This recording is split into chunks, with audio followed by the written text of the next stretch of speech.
It up, though. The champ is here! The champ is here! The champ is here! The champ is here! Cool hand. The champ is here! No, The champ is here! The champ is here! you don't have a name. That's just your name.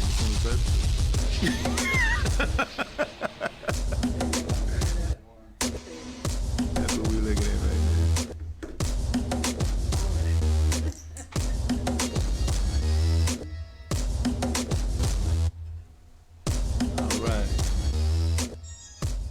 All right, back again, Commish Radio Show, back again. We are starting on time this time because we're always on time. The best radio show podcast from Como to the Congo. And if you're in Fort Worth, you know where Como's at. And if you are in the world, which clearly you are, fbrn.us, you should be knowing where the Commish Radio Show's at. Sending a special shout out to the people in Dallas. Just left. That's the reason I want to apologize for the lateness of the hour. You've been listening on the FBRN.US website. You've been listening to the great music that we have with local artists that, Facebook doesn't want you to hear. That's the reason why we tell you to go ahead and subscribe to the podcast. So what we're here today to talk about politics. Like you didn't know. Politics, like you didn't know. You know I'm always going to be talking about that. I want to go ahead and spend a couple of minutes of time, just a couple, that means two, less than two, but let's make it one for each. I want to go ahead and give a salute to my offensive lineman. He's here today. He's right here today. He's off camera. This is his last day. He's right there, and we got Cool Hand Luke, he's a backup to the backup to the backup. But, that's how we got Dak Prescott. Backup to the backup to the backup. But we got him. He's quarterback in the day. So, Cool Hand Luke, thank you very much, brother. Appreciate your time. But, what I don't appreciate, and you probably already know, justice is in the house. We have Judge Sandra Jackson. We're going to be talking about other Jacksons as well. We're not talking about Andrew Jackson. We're talking about Ketanji Brown Jackson, KBJ, Supreme Court nominee. Judge Jackson, how are you doing today? I'm doing well. Thank you so much, Commish. Thank you for having me here, and good afternoon, everyone. Good afternoon. Good afternoon. Let's go ahead and start with the reason why you're here. We are here to talk about, the nominations process that brought KBJ. We got. She has initials now. Yeah, KBJ. I saw that on some social media outlet. I always think about Ruth Bader Ginsburg because she was known as the notorious RBG. So it's great for KBJ to be a part of that process. It's been a wonderful week. I've been looking every day. I can give you how I got involved with the project. There's a project that's nationwide called Pass Her the Gavel. And I got an outreach through the University of North Texas Dallas College of Law, Professor Downs, Angela Downs, and Associate Dean Cheryl Watley, along with the team of young black law students there at the law school, reached out to me through my sorority, Alpha Kappa Alpha sorority, Alpha Xi Omega chapter, and I am the co-chair of the Social Action and Justice Committee of Alpha Xi Omega. Okay.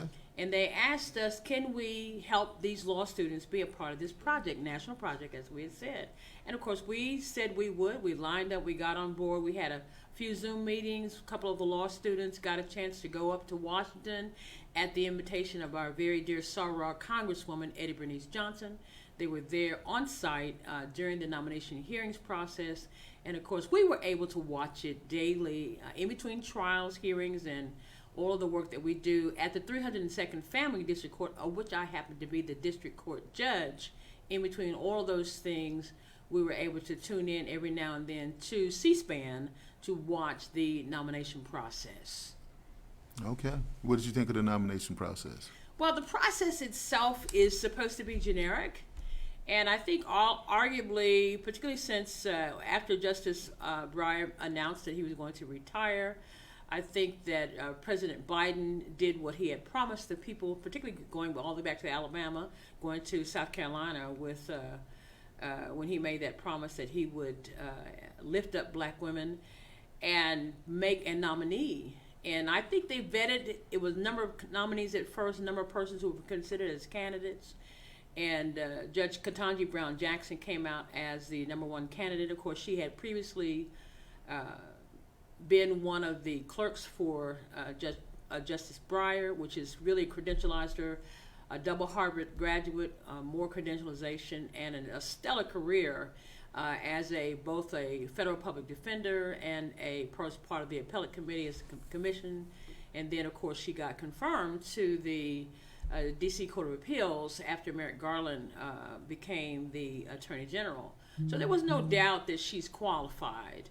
And in terms of that balance of power, she is probably one of the most, brilliant, outstanding, thoughtful jurists that I was able to watch and hear her responses, particularly since there seemed to be the need, or perhaps an effort, I would call it an effort, to have a sideshow. But she was so disciplined. And as she said, a part of the Harvard Yard, when that woman reminded her, persevere. So I was so pleased to see her demeanor. I was so pleased to see her judicial temperament. I was so pleased to observe her intellect and her skill and ability to break down the law as it was intended to be. When you get a chance to watch a judicial nominee of that caliber have the character, have the courage, and have the commitment to the Constitution that causes her to be outstanding even in the midst of what arguably was a hostile environment. I'm more than proud to have been a part of the Pass the Gavel movement that supports her, not only her nomination, but we support her confirmation as well. So do you think that she's going to be confirmed? I do. You know, it would be a most difficult embarrassment for America to deny the brilliance of this judge. The manner, the senators who are starting to come out and say they would mention, and those from who have said they would support that, I applaud them for that, because it takes courage to just do the right thing. That's all this is about. This is just simply about, after 230 odd years of the United States Supreme Court, it's just about doing the right thing at the time where the most brilliant candidate, the most qualified candidate, out-qualifying those who are presently sitting on the bench. Really does. So why do you think she had to go through all of this that she went through? I think it's a part of the sideshow of America. It's a part of America's sideshow with regard to black women. It's America's sideshow with regard to race. It's America's sideshow with regard to gender. It's America's sideshow with regard to politics. The American Constitution is pretty straightforward. And if you have sworn an oath to the Constitution, as those of us who are jurists have done, then the sideshows are like, okay, what does that have to do with this? But these guys are politicians, Your Honor, and they're not, they took an oath as well, and the oath that they took or has taken seems to be how many tweets I can get, how many likes I can get on Facebook, all the things that I saw this past week. Yeah, we saw that. I saw that too. But what I saw in her was, as you know how she dropped her head when Ted Cruz did his thing, or when she looked at them like, dude, look, listen, what does that have to do with it? As a judge, let me just say this. As a judge, you have a responsibility, regardless of what your personal scenarios are, what your personal life choices are, how you're affected. Her husband was there, her daughter looking beautiful, her mom, her dad, her brother, all of that. Regardless of all of that environment, she did not misbehave. Not one moment did she lose her temperament. What was she supposed to do? Cuss him out? No, you never do that. That's the reason why I like talking to you, because you're so judicial. Yeah. I can't be judicial. It's like you sitting there asking me a question such as, could you give me the definition of a woman? I know. I mean, like, come on, Your Honor. I mean, come on now. Well, those are the hidden issues about. It wasn't too hidden. Well, this woman said, this woman asked another woman, The thing is, do you know the definition of a woman? Think about it, Ed. Think about what she's trying to do. Transgender issues are all over the map.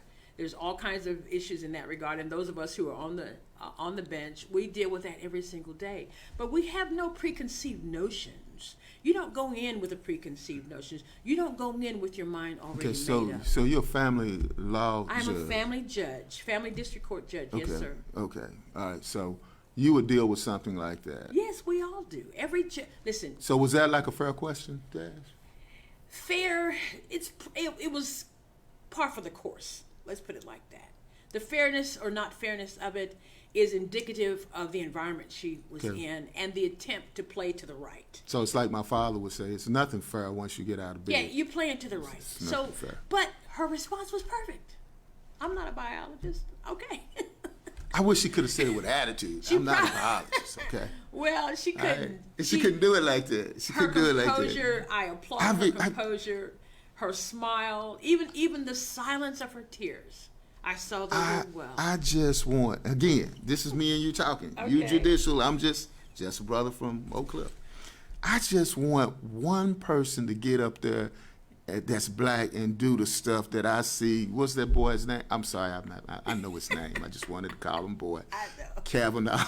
I know. I know his name. Nobody's going to talk about how much they like beer. Okay. I mean, right. I like beer. I mean, it's like, come on now. I just wanted to have one person sit there and say, look, that is demeaning.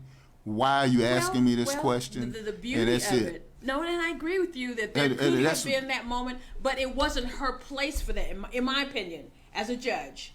It's not her place. You would not be the person to read somebody out. But what could have happened? That's the reason why you're a judge and she's a judge and I'm not. The Senate Judiciary Committee, Chairman Dick Durbin, and those persons that are on the committee, they could have probably been a little bit more direct and firm in their management of how the process went. And didn't do anything with it. And so that's what you do. But that's why you have Cory Booker. That's why you have Cory Booker saying, listen, you are worthy. You have earned this moment. And I'm glad he did that. Yes. I'm glad he did that. Yes. Because he spoke to her. He said, sister. He said that. Yes. But what happened to, weren't there some women that are senators there? Well, Klobuchar did a good job. And the senator from Hawaii, she did an excellent job. Feinstein. What did they say? Did they? Klobuchar actually was very applauding. She was of Justice, Judge Ketanji Brown Jackson. Klobuchar was very lovely. I loved her introduction, and also the senator from Hawaii. She was very affirming. There's a twofold process, if one can describe it that way. Mm-hmm. Okay. Let us say that there's always the ups and the downs, and you know this, the ins and the outs, the rights, the wrongs, the lefts, the rights. The balance of a judicial temperament is to understand that, because somebody's going to come at you hard either way, right or left. So that's a trap. But it's your temperament as a judge. So she would have went bad. It would have been, she didn't have no judicial temperament. It is not in her countenance. In the years that she's been a judge, I've never, not one time, in anything that I've learned about her or I've seen of her, not once have I ever seen her lose her temper. Because that is not what you're there for. My emotions have nothing to do with what's going on right here. What's the law? So I tell my litigants in my court, okay, so what's your evidence? Who's your sponsoring witness? Lay your foundation, lay your proper predicate, and what we do is we call the balls and strikes. And I used to didn't know what that meant until I knew what it meant. I know what it means now. Now you sound just like a lawyer. I would say that again. I didn't know what it means, but I know. What does it mean? You now know what it means. What does it mean? For us as judges, the measure is objectivity. I know what the law says. Let me hear your facts, and let you present. Because we don't know what the evidence is until the lawyers present the evidence. Okay? So you present your case, and hopefully you have prepared your case in such a way that your presentation of your case is meritorious. And if it is, then the law, then how do you apply the facts, the evidence in the law, and where's the balance of judicial decision? That's really where we are. My job, her job, our jobs as judges, stay neutral. Neutrality. So And hear both sides. So this is part of it. So she has to be neutral during this whole. Yeah. I So have she no can't preconceived do the ideas. egg grade deal, such as you attack me, I'm gonna hit you back twice as hard. No, She I don't can't think do she's that. no. I'm not asking her to do it, but it's like, I mean, then now what I am asking, or what I was disappointed in, and you mentioned about the senators and everything. Did Amy Klobuchar, Senator Klobuchar from Minnesota, if I'm not mistaken, did she say anything about her colleagues, the way they were coming after Probably them? off camera, not there in the committee. Because you have to remember, this is a timed event. There are 22 people on that Right. committee. It's a timed event over the course of 4 days. Okay, and each of them is on a clock. And so if you're not the person who is assigned that moment, then that person has to yield their time to you so that you can make a comment. Or they have to look to the chair to get permission to speak in that moment. So you just can't just jump in and interrupt. Oh, not saying jump in and interrupt. But that's not the protocol. That's what I'm trying to tell you. Right. That's not the protocol of a senatorial committee. That's not the protocol even of a hearing. Okay, you have to be recognized by the chair. Right. So I if the understand. chair doesn't do that, then so what Senator Klobuchar would do, or what Senator Booker would do, or Senator Durbin, or anybody else that was on the committee, they would do it in that manner. I'm saying in their statements during their time period, like She did Senator not remember Booker that she did. came in. Klobuchar came in at the very beginning. Booker was toward the There- end. Booker was the fourth day was just fringe, so she didn't have to appear on the fourth day.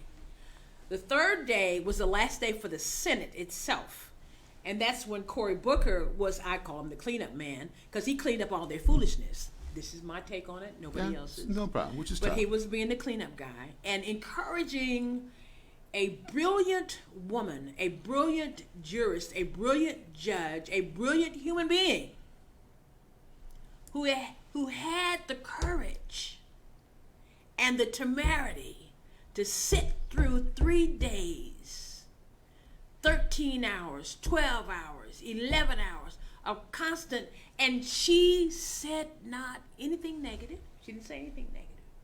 She responded to the questions in the most intellectual, right words, right language, right tone. Oh, she was so articulate. Very articulate.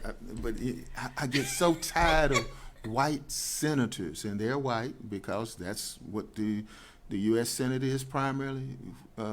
They white male senators talk to black males and black females as if they have a tail. And I sit there and I listen to these folks, and then I listen to these folks, and Senator Klobuchar did not, I don't recall her saying, I'm going to spend a couple of minutes here to talk since it is my time. I have 20 minutes. And look over it, and they tell you, yeah, well, how many minutes you have? And said, some of my colleagues here were off base here, and I feel embarrassed as a woman that I have to sit here and listen to attacks upon another woman. That wasn't done. But she did that off camera, though. Do it on camera. He did it on camera. I mean, it's like my mama used to say, if you show out in public, Yeah. I'm showing out in public with you. Well, the thing that's going to happen, and I'll see this, and my hope is that we'll all see this as an American nation. I can remember I was coming out of undergraduate school in 1976. Barbara Jordan was the keynote speaker for the Democratic National Convention. First time a black woman spoke on that level.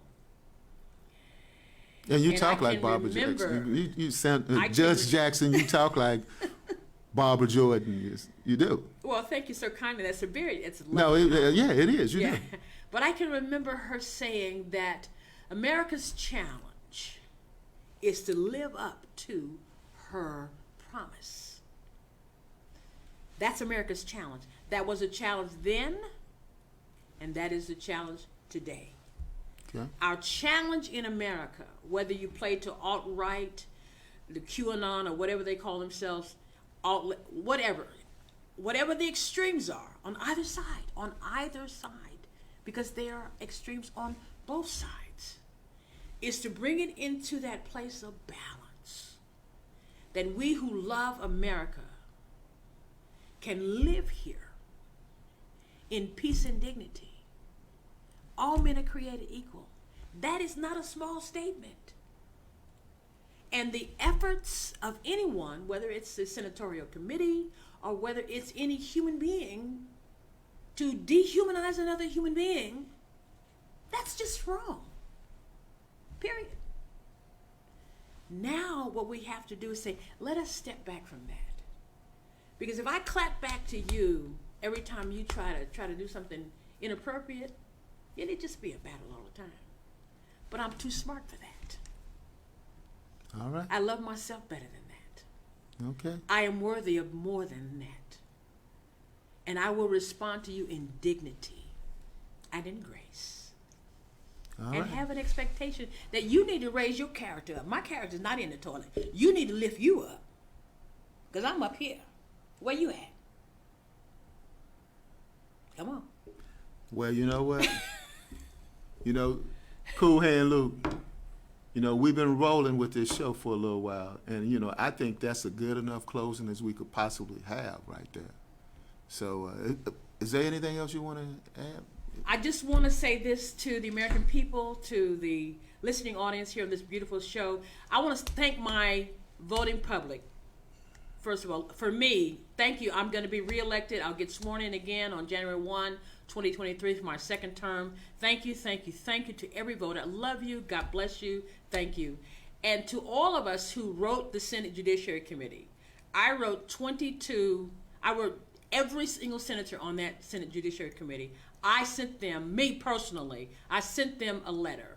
And I sent out a blast to 70 plus black judges, white judges, Anglo judges, Hispanic judges, Asian judges, all across the state of Texas, to say to all of us, let us join in this effort to pass her the gavel. It is time, it's really past time, but this is the perfect opportunity for the American Constitution to be lived up and stand up for what she is.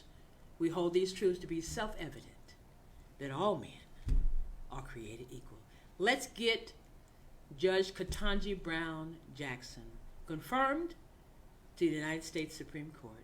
And I thank you so much. All right. Hey, thank you, Judge Jackson. We appreciate you coming on Absolutely. the show. You're trying to calm me down and everything. We were talking earlier, you said, where did that come from? So, thank you for coming on the show again. And Cool Hand Luke, what we normally do on the Commish Radio Show, we're coming up on the 4:50 mark before we take the break that we normally have. We have other music that we play during this break. I'm telling you guys that you can listen to the music of Janelle Gray, my daughter. Her play Rage is coming out at AT&T Performing Arts Center this Friday. As a matter of fact, it debuts this Friday. So we want you to go ahead and buy your tickets to that. We have that on the Facebook page as well. And, what we're going to do now, we're just going to go ahead and play the Commish Radio Show drop. That is the war drops that we have with the Masked Man. Hey, you know who the Masked Man is. That's me, Commish Radio Show. And we're going to fade out, and we're going to come back and give you the Commish Community Report. All right. Who was that masked man? Okay. You mean you don't know? That was no masked man. All right, so that now was the what we Commish. do on that, Saturdays Mike's from Music. 5 to 6 p.m. on the Fishbowl Radio Mute your Network. mic. After that goes off, then you cut the feed off. That's good.